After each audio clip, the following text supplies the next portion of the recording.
Let's get into some of the dumb bleeps. I agree with Bailey real quick. We need an applause track when we mention the Fed Haters Club. Oh, okay. Clap for that, you stupid bastards. We do need that one. I think I took that off so I could put, it used to be right here. And I had these terrible headaches, was diagnosed with having anyway, they had to take the top of my head off a couple times, see if I had a brain.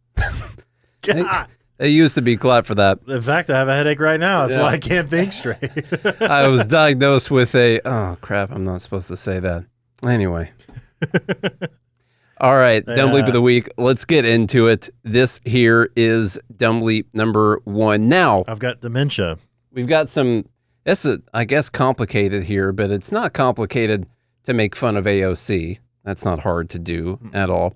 There's this parental rights bill that's going through Congress right now. In fact, I think the Republicans passed it today. I believe the House passed this parental rights bill today.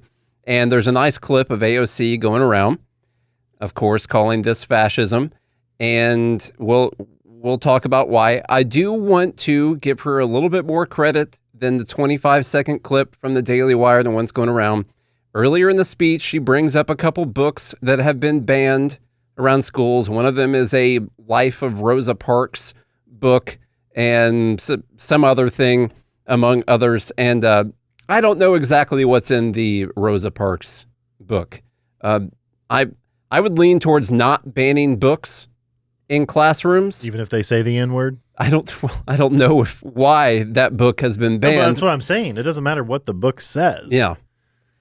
But see, this is where I think the left runs into a problem. It's like you can't say the word. So they're like, can you read the word? We're just assuming that the Rosa Parks book has the N-word in it? No, I'm just I think saying, it's because they don't want students to know about Black history. Which is not true. Is what it is. No. There's no tell. I think it's important because Rosa Parks was actually defying the government when she made her stand. And so that's pretty cool. Anyway, let's listen to AOC do her thing, not the teacher's one, the Daily Wire one. Let's get on with that. They are asking the Republican Party to keep culture wars out of classrooms. Our children need urgent and aggressive educational solutions. The American Library Association coming out against this Republican proposal. When we talk about progressive values, I can say what my progressive value is, and that is freedom over fascism. Thank you very much. Time has expired. You know, I wish it was true that that's what her progressive values were. Freedom over fascism. But by freedom, she just means her brand of fascism.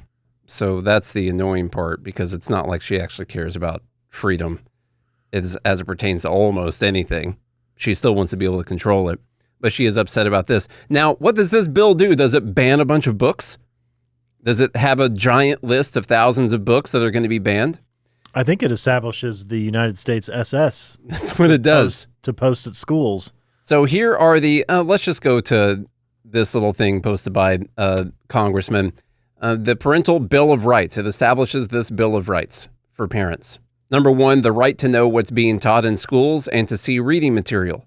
Number 2, the right to be heard as a parent. Number 3, the right to see school budget and spending.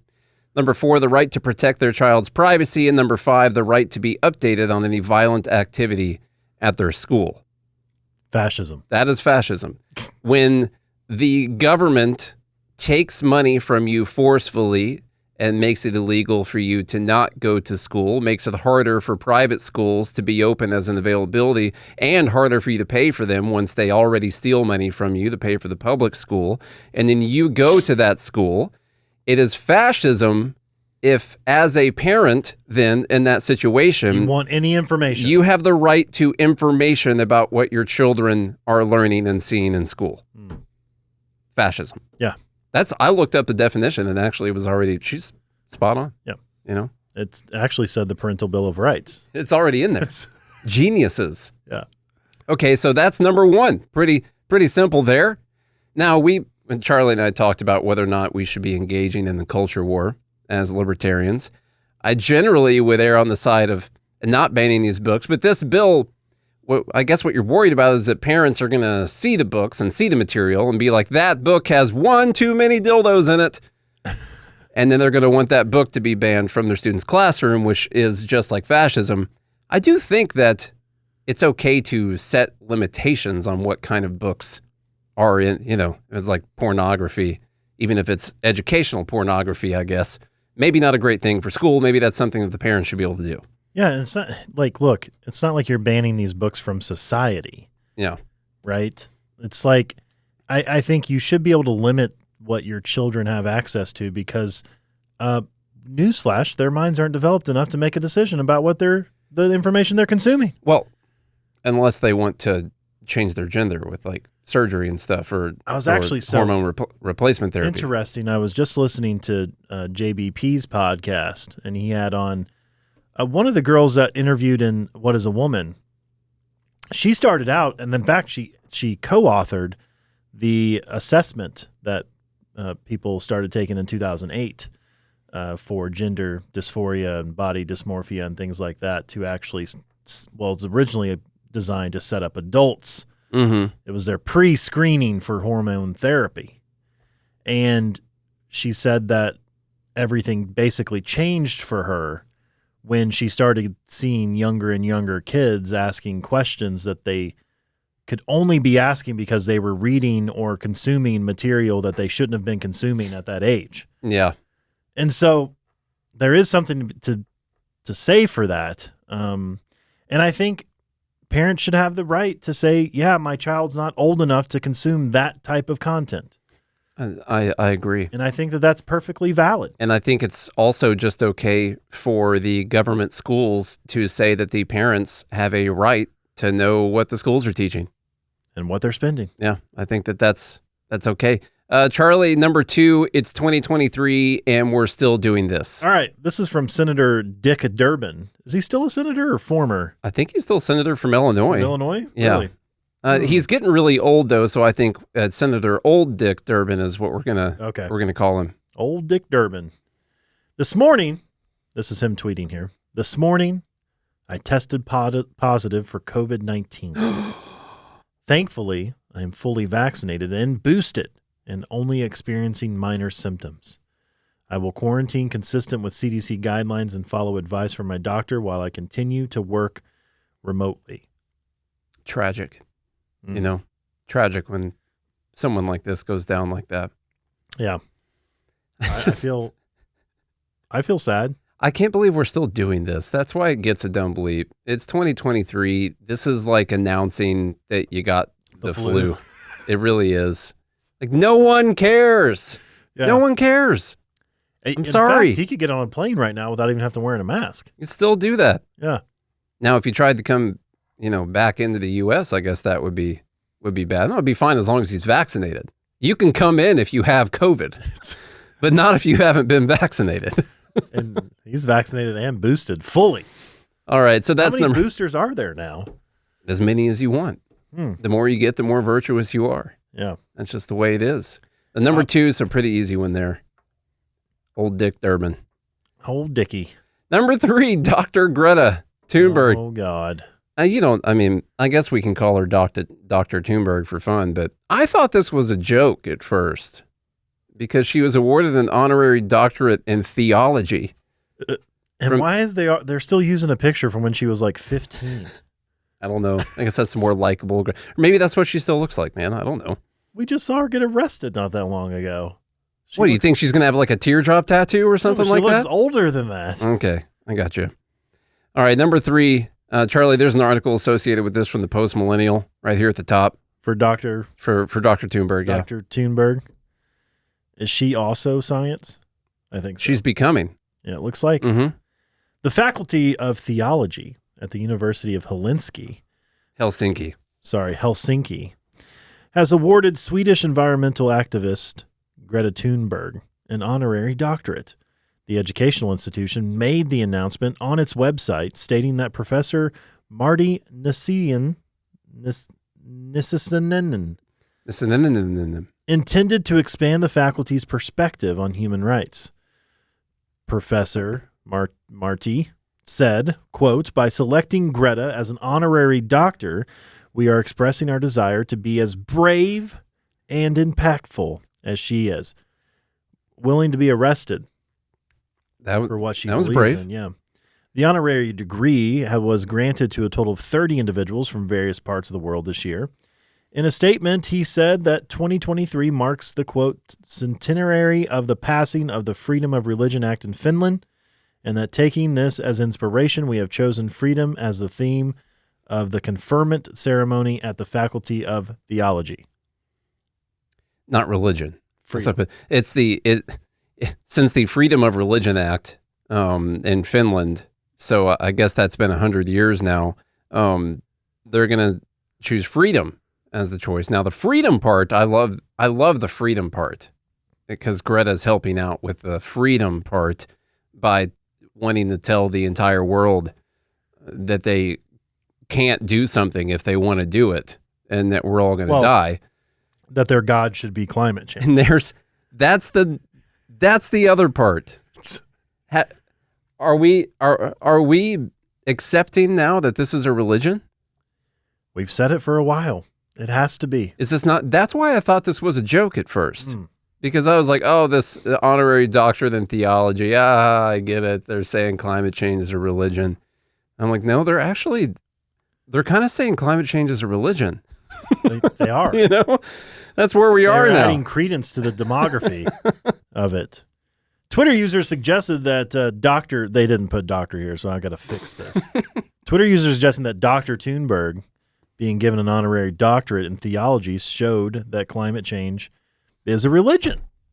It is. She now is, she's Dr. Science. If Fauci is science, she is Fauci's right-hand lady. Person. Can't say, I mean, let's just get rid of those. Let's just say person. Yeah. All right. Yeah, so that's kind of ridiculous. Now, I don't know who the other 30 people were that they chose for this. It could have been a bunch of other worthless people who, dropped out of school to sail their boats around the world and stuff like that. But I mean, they did this to get the article written. Exactly. Yeah. Like people picking men as Woman of the Year, So everybody talks about it. They all know it. You see the articles going around. Clearly, this was for publicity and clicks. It's like Sam, whatever his name is, dressing up as the devil, playing foosball for the Grammys. Oh, that guy, Sam Smith. Yeah. Sam Smith. All right, let's get on to some protests, some workers' struggle for Dumb Bleep number 4. That was number 3, Dr. Thunberg. Number 4. I'm getting confused because we don't have like 10 slides per Dumb Bleep. We're getting there. Oh. Yeah, we're getting there right now. Now, we had this strike going on out there in California, out there in LA, these school workers. Now, it was mainly your janitors, your teachers' aides, support staff for the school. The teachers went on strike in solidarity with those people, also because they probably can't do their job if those people aren't at the school, is the other reason. Yeah, they don't want to teach math and cook. It's not exactly the strike that's... Now, it's dumb. First off, you really think that these school districts out there don't have a whole mess of cash and just immensely bigger budgets than what they even had a few years ago? Are we really saying that there's not enough money out there? Because that's what they're calling for. Their budgets just aren't big enough for these people. And the number they've been throwing around, this is all background for the little video we'll play. The number they've been throwing around is that their workers' average salary is $25,000 a year. In California, the heck are you talking about? Now, of course, most of those people are part-time workers. So when they say that as their salary is $25,000 a year, what they mean is they probably get paid whatever California has deemed their wage is, and they don't work 40 hours a week. They might not actually be on a real salary. I'm not real sure, but they're part-time workers. And first off, you can't guarantee me that part-time workers should, now you're saying they should be getting paid as much as all the other people who are working full-time. That's not good. That's not a good idea. I don't like that. First off, what are you reading about in there? I'm just trying to see what they're bitching about. Now, what I'm sick of seeing is when this happens, of course, you got to have your protest dance, your fight dance that's going on right now. And I've seen plenty of videos from the United Teachers of Los Angeles. There's nothing more beautiful and powerful than organized workers fighting for justice. And also, This is also crazy to me because, like, this is a fully run government institution. I know. Fully run. It's all government. All government. There's nothing private about it. And it's like, this is the system, by the way, that doesn't pay you enough. I know. This is the system that, can't pay a living wage. A lot of people that they talk about not getting paid enough, and we should a lot of them are government employees. And no one ever gets that fact that this is the world you're asking for. Yeah. All right. So and we want healthcare to be completely government run. Listen, in 2023, look how that's going over across the pond over there. You got doctors mad they're not getting paid enough, nurses, all that. They all work for the government. All right, but they just need more money. That's what it's going. Is, yeah. Now in 2023, this is what fighting for justice looks like.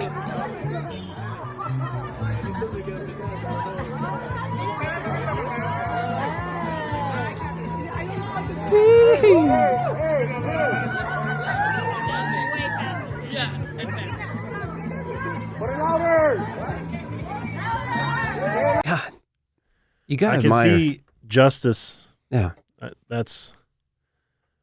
you gotta admire the courage. I feel justice. Like, I don't have the courage to fight myself, but these are brave individuals out there.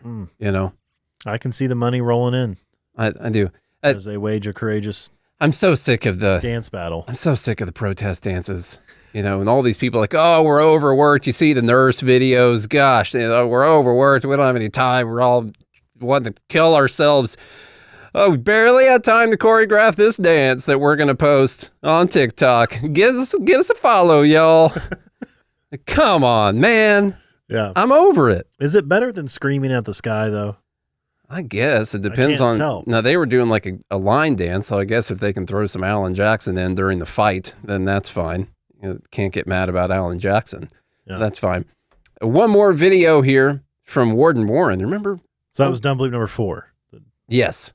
Dance fighting. Dance fighting was number 4. Don't worry, we're going to heat up here in a bit. These are some of the easy ones. It's about to really get bogged down, starting with number 6. And so number 5, gosh, Elizabeth Warren, one of my least favorite senators out there. She might be my least favorite because she sounds like she should be on QVC trying to sell some kind of a crappy product to old people, to me, and just wants to ask for like 5 easy payments of $29.95 or something like that at the end of it. She'll throw in a second one. It's the way she talks. She sounds like within 10 minutes. She's got a job secured on QVC. I guarantee it. I guess what I'm saying is that even that's those why are we need to smaller change the law. Even those are much smaller, though, than the bigger banks that are more than $250 billion. And we've had a number of those CEOs on the shows in the last few days. Fifth Third, Schwab. They do their own stress testing. Not everyone was behaving in a risk profile and a risk manner that Silicon Valley Bank was. That's all. I'm sorry. I taught school for many, many years, and I did not let my students do their own testing. That statement right there really pisses me off because the whole, I didn't let my students do their own testing.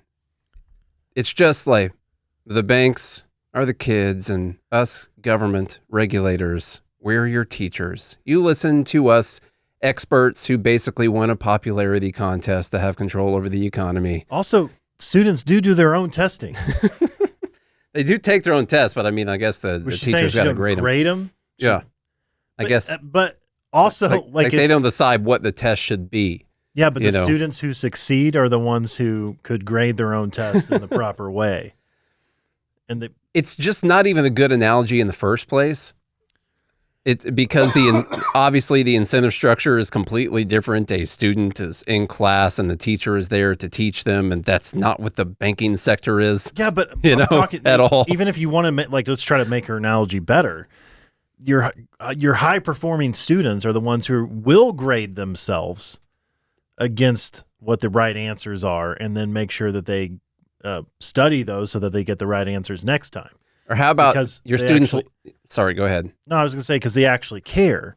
Same thing in the banking industry, which means you're graded by how many customers you have, and it would not be wise to try to lose a bunch of them all at the same time. How about your students know that their lives are going to be severely affected if they don't do the right test and they don't learn anything, and then they're just going to have awful lives, and there is no safety net to protect you from not gaining the skills that you need to be productive in society. And so they all know that they have to be good at taking tests, or they have to be good at learning things, because the banking sector, they just know they're going to get bailed out. That's all they know. It's a totally different situation, except for now we're telling our kids that they don't got to do shit either. It's wrong to give them zeros, and you got to give them numerous opportunities to take their tests and to do their homework, and you can't fail them and all that. So actually it is kind of like banks. Tell you the truth, we're just doing that for everyone. Yeah. All right, let's get into the complicated dumb bleeps now. Those were easy ones. Now we're going to get into... I kind of wanted to hear more of her dumb. But this is... I named this one the slippery gay tolerance slope. No. The SGTS? Yeah, now that doesn't mean that you shouldn't have tolerance, okay? It doesn't mean you shouldn't love everyone. Just not on a slope. Just don't worry about what other people are doing in their private lives. And if we would have stopped there, it would have been great, you know? And I don't know how we ever stop ourselves from going too far, but we're going to go with this response to... Charlie, have you watched the NHL? You watch hockey? I like hockey. You've seen this thing, this Pride night going around. They wear like rainbow uniforms and stuff. For warm-ups. Yeah. It's not even like a full commitment. For warm-ups. They're just warm-ups. They're not going to wear them on TV or anything. Where 1/5 of the arena is filled. Yeah. Not everybody's there yet. And then they auction off the jerseys later on for charity or something. Gayness. Yes. Okay, that's fine. But some people haven't been wanting to do this. Okay. Turns out some of them got religious objections or whatever it is. They're afraid of their Russian warlords from getting mad at them or whatever the reasoning would be. Charlie, how about this response to a couple people on the Florida Panthers? Is that a team? Yeah, the Florida Panthers, yeah. That's a hockey team? They're based in Miami. Never heard of her in my entire life. Yeah. Huh. Florida Panthers. How about that? All right, this is from Rainbow Collective of Thunder Bay. Our statement to Eric and Mark Stahl's refusal to show acceptance and inclusion tonight during the Florida Panthers Pride Night. Quote, we wish that Eric and Mark could understand that Pride Inclusion Nights and jerseys are about inclusion in sport and having a welcoming arena to enjoy the game of hockey. Wearing a Pride jersey or rainbow is not about endorsing certain values or that you're gay, capital gay. True. Is that a thing? I guess it's a... Yeah. I don't know. I guess Guarantee you wouldn't put a capital S on straight. What it's saying is that you're welcome here and that your sport is welcoming of diverse backgrounds. Now, more than ever, it's vitally important that allies stand up and speak out about unconscious and conscious biases. The community has invested in their hometown hockey heroes, and it more important than ever. That's what it says. That Eric and Mark Stahl are role models to not only their own children, but to those youth who look up to them to be gay. The two...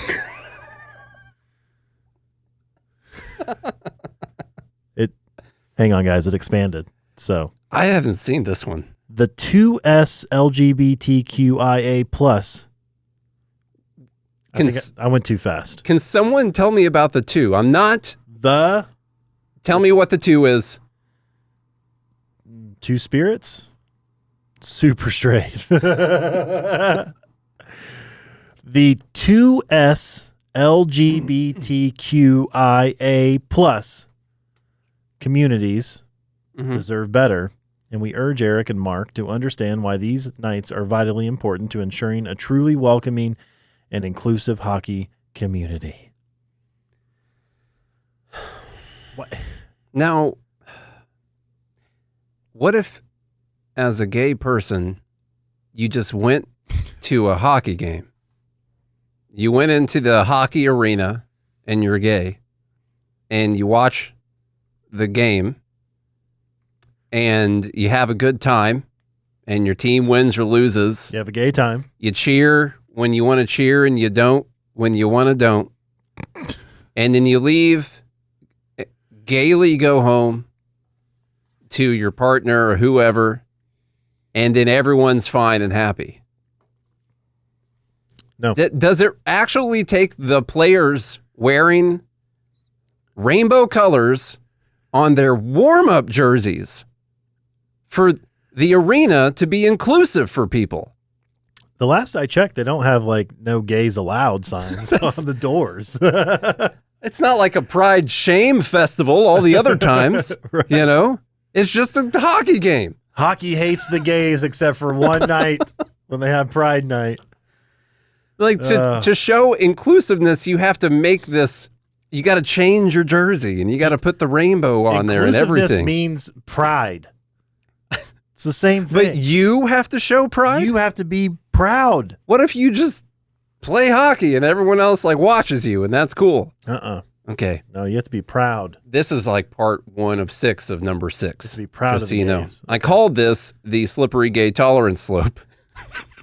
Not that there shouldn't be gay tolerance. I'm just saying we're gonna slide down the rainbow right now.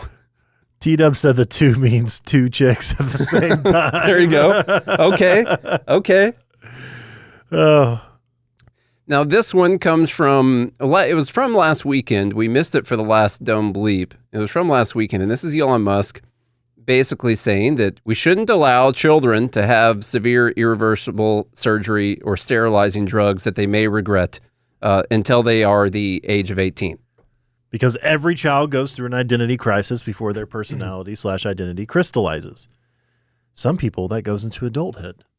No, this They person, don't know who they are when they're old. I still don't know. I'm still trying to figure it out. Yeah. You know? Who am I? Your view, okay, this is a comment. Your view on this matter is backwards. Forced puberty is wrong, and self-determination is vital as a sentient being. Treatment should be between the parent, the doctor, and the patient. Forced puberty. Now, we already have the forced birth that Republicans are forcing on a lot of people, these forced pregnancies and forced births that are happening. Now, this completely, obviously natural bodily function that basically everyone goes through unless there's something wrong, this natural part of being a human being, if you can't have a doctor stop you from going through that, then that is actually forcing you into puberty. And human nature itself is fascism. You know? Yeah. The human, just human biology, I guess. They should have. They should. They should have voluntary puberty nights at hockey. They should. Yeah. Yeah. Puberty pride. Everybody should wear puberty jerseys. Whatever that is. Now, here is an article. We're going to sliding down the rainbow with you right now. I am the parent of a transgender child. What about my parental rights? So we know where this argument is going. Florida statute 1014. This is talking about Florida laws. This Florida person. Quote, the legislature finds that it is a fundamental right of parents to direct the upbringing, education, and care of their minor children. This person says if HB 1421 and SB 254 pass into law, the state needs to update that language to say the legislature finds it is a fundamental right of some parents to direct the upbringing, education, and care of their minor children. Sound familiar? I'm reading from the article now. Do you remember reading George Orwell's satirical novella Animal Farm? I do. I vividly recollect that the pigs transformed the original tenet, all animals are equal, into but some animals are more equal than others. What I never imagined, however, is that my family might be the subject of a similar dystopian nightmare. I put in here, ironically, our school banned Animal Farm. So I'm not saying that they were right in doing so, but when I took my mom's language arts and English class in the 7th and 8th grade. I don't remember what grade it was. We read Animal Farm. And she told me a few years later that they made her stop letting people read it. Too many bad words. There's a sex scene in it between the animals. So that's on the Discovery Channel. And they were afraid it might scare people away from communism. I am the parent of a transgender child. I should have the fundamental right to determine what is in the best interest of my child's health and education. These legislations that would ban gender-affirming medical care for minors and put conditions on medical care for adults, and bills that would expand legislation related to educational institutions and instruction requirements will all have the same impact. They undermine my parental authority. To abuse my kid. Yes, that's the... as I see fit. That's where the defining line is here. Do you have a parental right to subject your child to what many people would consider child abuse, because you are the parent and you have the right as a parent to make decisions for your child? I do believe that the state has an interest in protecting children from harm. Now, of course, now we got to figure out what that harm is. I draw the line at physical harm. So I can securely draw that line at surgery and drugs to prevent a natural progression of the human body when you are under the age of 18. I can draw that line there and feel pretty confident about that. Now, if you think, to me, we should be able to have just a rational conversation about this. Like me saying that, Charlie, put on your lefty hat, crazy lefty hat, far lefty hat. Me saying that. You're a domestic terrorist. That makes me a MAGA hat wearing fascist domestic terrorist. Or I could just think that we shouldn't be subjecting children to drugs and surgeries because of how they feel. Yeah. You know, that's maybe one of them. So one more, I'll just read one more here. My family and no family. And it's because, well, I was just going to say it's because children are extremely vulnerable. Mm-hmm. I mean, they're very malleable. They're very susceptible. That's why we're very against what's the minor attracted persons, and like, because love's not love at that age. you sickos. My family and no family I know has ever made a medical decision regarding their transgender child without consulting a team of physicians. Having gender dysphoria is not being confused. It is a condition where a person's feelings about their body are out of alignment with the physical traits of their body. Now, I put as a note in here that gender dysphoria is a mental health condition. All right? Meaning that there's not a medical test where you take a test and they check your blood and they're like, oh, yep, turns out you got the gender dysphoritis. You know, that's not what happens. Okay? You go to you got a notch on your red blood cells there. It's causing a little lack of oxygen back to the brain, giving you that dysphoritis. You go to a mental health professional, maybe a child psychiatrist or something like that, and they go through whether or not they can diagnose you with having gender dysphoria. Now, the diagnosis, the criteria on that is part of it is whether or not they're worried about your mental health if you don't get this diagnosis. Okay? Well, actually, let me just tell you here from the Mayo. Gender dysphoria diagnosis, behavioral health evaluation. Your provider will evaluate you to confirm the presence of gender dysphoria. Like they look under a microscope or, I see a little gender dysphoria. It's waving around in your bloodstream right there. And document how prejudice and discrimination due to your gender identity impact your mental health. Your provider will also ask about the degree of support you have from family, chosen family, and peers. Part of the behavioral health evaluation for the diagnosis of gender dysphoria is whether or not you're going to be experiencing prejudice and discrimination due to whatever your gender identity is. And that can be used to recommend whether or not you need to talk to an actual medical doctor or professional about doing something about it. I don't like that. I think there's a real big slippery slope there to be handing out diagnoses here in the medical profession because you're scared of what would happen if you don't hand out the diagnosis. Yeah, that's not even really that bad to me. Like, honestly, a lot of kids go through gender dysphoria. Yeah. I don't think that that's a big deal. A lot of kids, like my son, for instance, went through, I don't know, truck dysphoria or something. He felt like he was a monster truck. Yeah. You know, and I said, son, I get it. You know, I want to go fast too. And I want to jump big things and crush cars. I get it. But you're not a monster truck, son.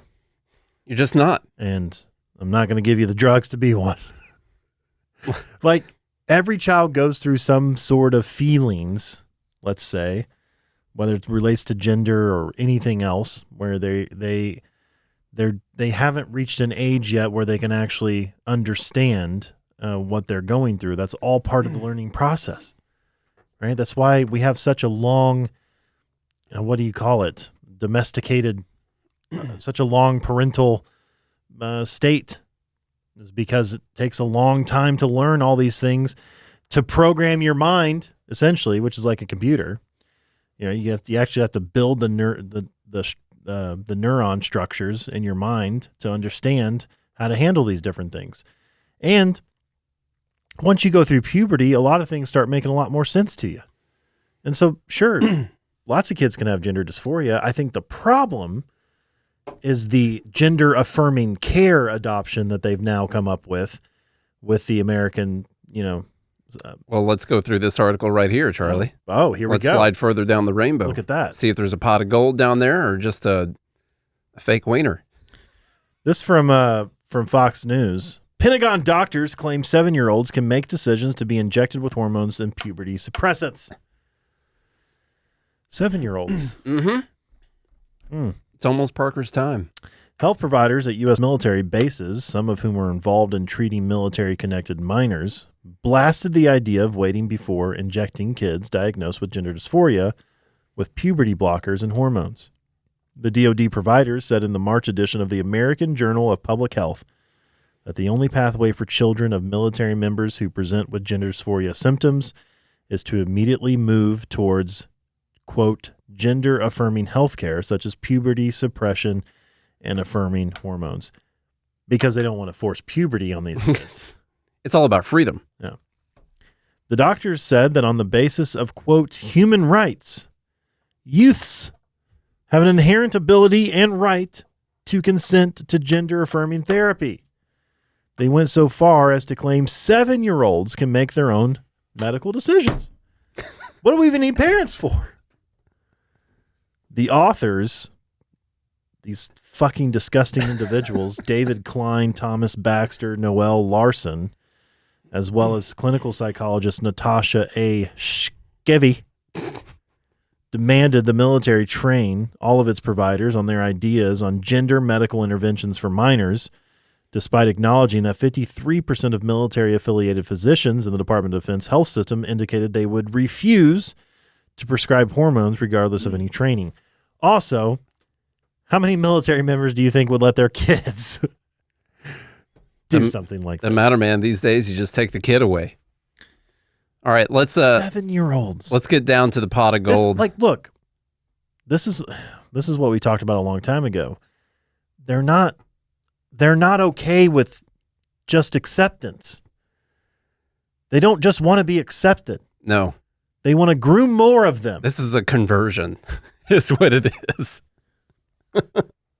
7-year-olds. Yeah, I'm sure you would say 7-year-olds can consent to having sex too. You fucking disgusting pieces of shit. This is a post from Gays Against Groomers. Jazz Jennings' mother speaks about forcing Jazz to dilate and further mutilate their neo-vagina to keep the wound from closing. And so let's just... wow, she's looking rich. Well, she's looking at you now. She was looking at me. Very upset. But with her, I'm worried about like her mental well-being and her dilation. The minute she leaves my house, we have a dilation problem. That is a concern. When you don't have that watchful eye, they tend to go back to old patterns. I have woken Jazz out of a dead sleep and taken the dilator and put the lubrication on it and said, here, you take this and you put it in your vagina. If not, I will. But Jazz is bad, even when I'm home once a day. I would be so mad if she goes away to college and that thing seals up. I will ring her. What the hell are they talking about? Someone's new surgically created vagina.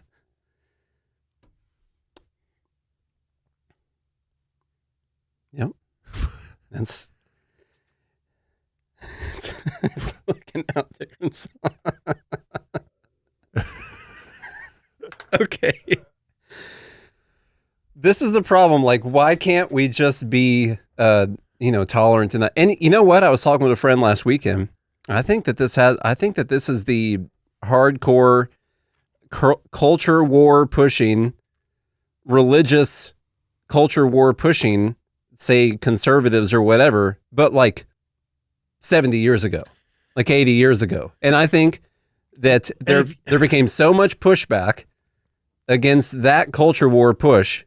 And once it starts going, it's tough to ever stop it. It's going to go to whatever its logical conclusion is, or illogical conclusion, I guess, in this matter. Also, she said in there, if you don't do it, I will sexually assault you to do it, essentially. Going to shove that thing up there. Yeah. That's weird. I'm just saying it's weird. Okay. Let's go on to number 7. Everything is racist. I didn't read the tweet. Yeah. It said neo vagina. So it's a boy. This is apparent, I guess. And so you have to keep the wound from closing, because that's what it is, a wound. You have to keep a dilator in there. My God. Yep. All right, we got to speed it up now because I originally needed to leave in 3 minutes. But real quick, Magoo said, don't worry, that usually doesn't seal up in college. It's going to get dilated. Number 7, everything is racist. This is like a weekly installment of Everything is Racist. So what's racist this week, Charlie? Coffee. Everyone's heard this on the list is coffee. So here's an article. Is coffee racist? How drinking coffee perpetuates white supremacy. So there's one thing. Created by black people for black people and now a pillar of white supremacist capitalism. If you consume coffee, you are helping an industry built on racism. If you're a person of color, you know what I'm talking about. You walk into a new coffee shop and your senses are overwhelmed with whiteness and you get the glare from the Karens. The white hipster barista lines herself up between you and the bathrooms, ready to tell you non-customers aren't welcome. It's like saying we don't take blacks in here. So we don't have to read. So there's one thing. We got a few things that are racist here, Charlie. Coffee. Okay. Wow. Did you have your racism this morning? I thought it was obvious. Mm-hmm. Coffee beans are typically black and, we boil them. Yeah, well, I'm extra racist. I put a lot of cream in my coffee because I don't like black coffee. You would. Pantry porn, as they call it. Your neat and tidy pantry, Charlie. You see those TikTok videos, those Instagram videos of, oh, here's my pantry and I just keep all these things in a nice little container. That's racist. All right. I don't know if everyone knew this. Charlie, tell everyone why it's racism. The new minimalism. The new, I was trying to say millennial minimalism. The new minimalism approach is just a thinly veiled excuse to entice people to buy more items, containers, labels, and storage space that give off the decluttered appearance of simple living. Quote, storing spices in coordinated glass jars and color coordinating dozens of sprinkles containers may seem trivial, but if you look underneath the surface, the motivations of these crazy racists. Mm-hmm. But tidiness is tangled up with status, and messiness is loaded with assumptions about personal responsibility and respectability. Cleanliness has historically been used as a cultural gatekeeping mechanism to reinforce status distinctions based on a vague understanding of niceness. Nice people with nice yards and nice houses make for nice neighborhoods with nice cars and nice kids. They see a nice doctor and have a nice therapist. Go to the nice grocery stores. Nicest. I bet our new neighbor is like, what the? What lies beneath the surface of this anti-messiness, pro-niceness stance is a history of classist, racist, and sexist social structures. That was good. I like the freak out. This can't be real. Every day we do this show, I'm just like, this can't be real life. Hey, Loyola professor can't talk today. Our marbles are full of mouth. Okay, so we got pantries, nice pantries, clean pantries, organized, nice people, and coffee. Nice yards. That's right, having a nice yard and a nice house. If you take care of something, if you have just a little bit of pride to take care of something, then yeah. You know what? That's why Jordan Peterson is a racist. He tells you to clean your room. Mm-hmm. You know what we need is nice pride. That's what we need. The next thing... Good for nothing tricksters. The next thing is about how white people don't season their food because that's based on racism and classism. The reason white people don't season food is because historically rich white people began to think seasoning was for brown people who had to season their unseasoned food with cleanliness and moral purity, calling it clean and simple eating. In medieval Europe, the rich felt that once spices became affordable for everyone instead of just the wealthy, they no longer wanted them. So basically, white people don't season their food because their ancestors thought seasoning was for poor people and brown people. It's a nice history lesson for you. Oh, God. I don't even know what to say anymore. This is not good for the brain, huh? We'll just come up with anything. This person's upset, says that people wouldn't be upset with them if her profile picture was this guy, this soulless dude right there, if that was the picture. And hey, community notes, put a thing on here because apparently the tweet got so viral. They said a preference for fresh whole ingredients over dried spices came out of the French culinary practices of the 16th century, a time and location where race was not a factor, but class was. So seasoning or lack thereof is an economic problem. Could also, class problem, because instead of having a bunch of fresh vegetables to put, the seasonings are just combinations of other foods that are dried up and put into a seasoning bottle, you know? So if you had the money to have all the fresh foods, I guess you're a higher class person. Or salt just comes out of the ground, out of the earth. All right, we got to pick it up here. Number 8, Charlie. Afroman getting sued by the Ohio sheriff's deputies who raided his home. So they raided his home. Let me tell you why they are now suing him afterwards. That's great. Ohio-based rap artist, his real name, by the way, is Joseph Edgar Foreman, Afroman, Joe Foreman, is being sued by 7 officers with the Adams County Sheriff's Office for using footage of their 2022 search on his home to make and promote new music. Now, he used, just so you know, it's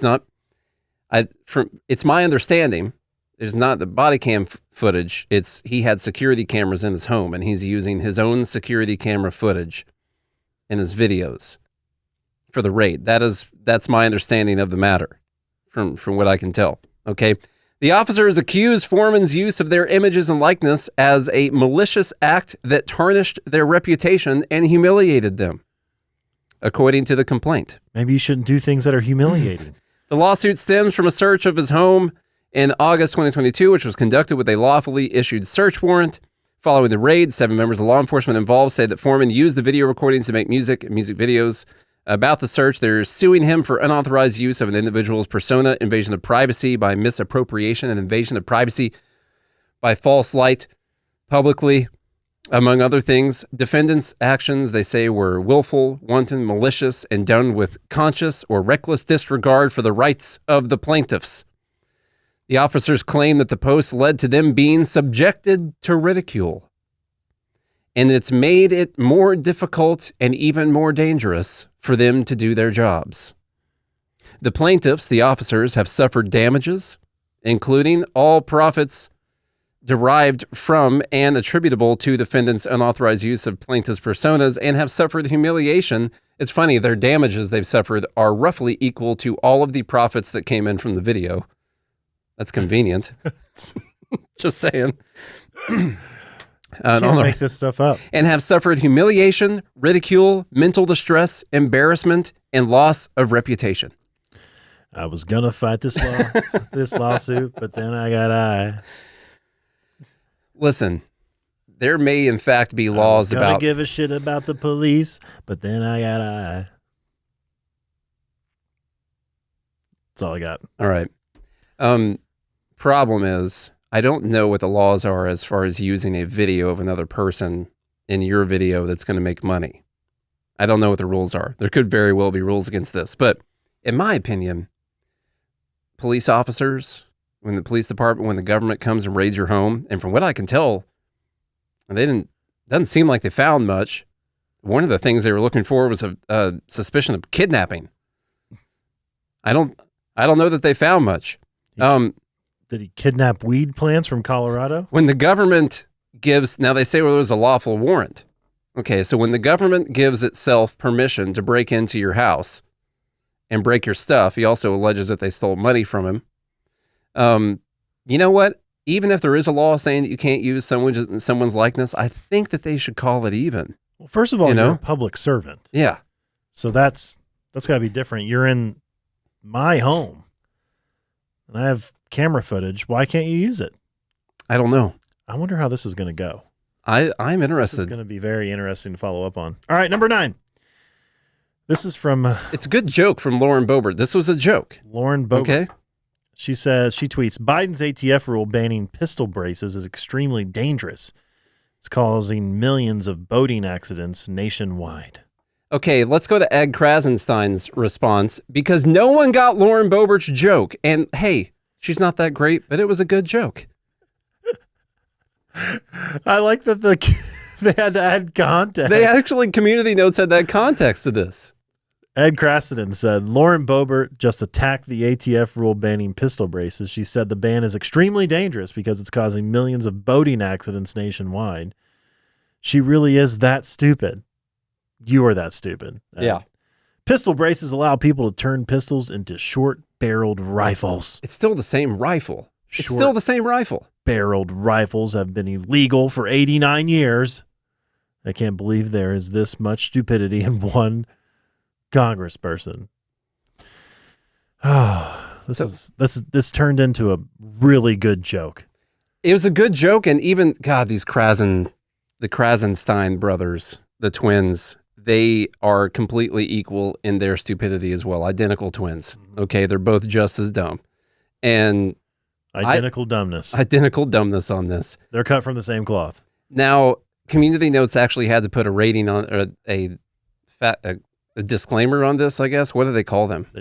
Context. They just added context. The claim, I lost my guns in a boating accident, along with versions that state bump stocks or pistol braces has been used to poke fun at gun laws and confiscation threats. That comes from Pew Pew Tactical, man. I don't even follow these guys, but since I've looked at so many of their tweets, they show up all the time, and I don't want to mute them because they're good content for Dumb Bleep of the Week. All right, let's finish up with the disgusting one. Okay. From the Texas Tribune, you know that Uvalde shooting where a lot of kids got killed, okay? The officers responding to the Uvalde shooting said that they were afraid to immediately engage the gunman because he was using an AR-15. A Texas Tribune investigation has revealed. This drove their decision to wait over an hour for a Border Patrol SWAT team to show up. So that is now their excuse. Wow. The officers are now going after AR-15s, and they say that they were too scared to go in there. It was too dangerous for them to go in. It's never before released body camera footage and post-action interviews. Officers describe realizing the gunman had an AR-15 style rifle and concluding that confronting him would be too dangerous because of its firepower. Like officers don't Too have dangerous. AR-15s either? Too dangerous for the officers. Quote, We weren't equipped to make entry into that room without several casualties. Once we found out it was a rifle he was using, it was a different game plan we would have to come up with. Better the children's lives than our lives. It's disgusting to me. I don't care what happens to any of these officers. I'll just tell you that.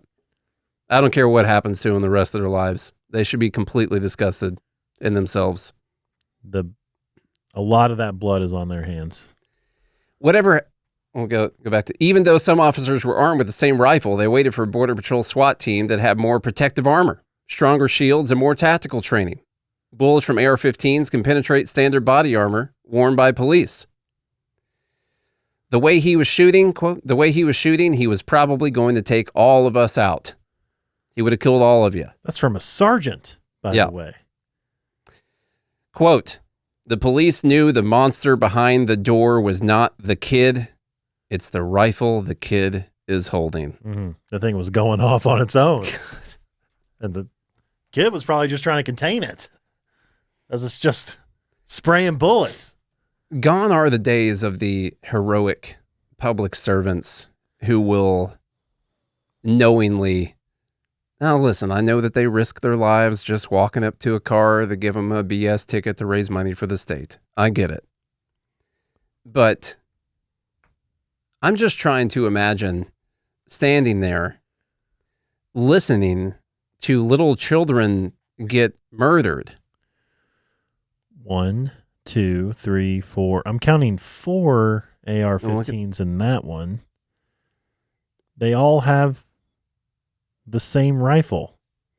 They've got it, but their armor, you see, it would have been dangerous for them. So they chose, because it would have been dangerous for them to go in, to stand there and listen to children get murdered for an hour instead of going in there and risking their lives. It's disgusting. Like I said, I know it's harsh, but I don't give two shits what happens to any of those guys that stood there. I cannot imagine standing there. And I know we're like, oh, you know what would have happened, Charlie, if they would have gone in?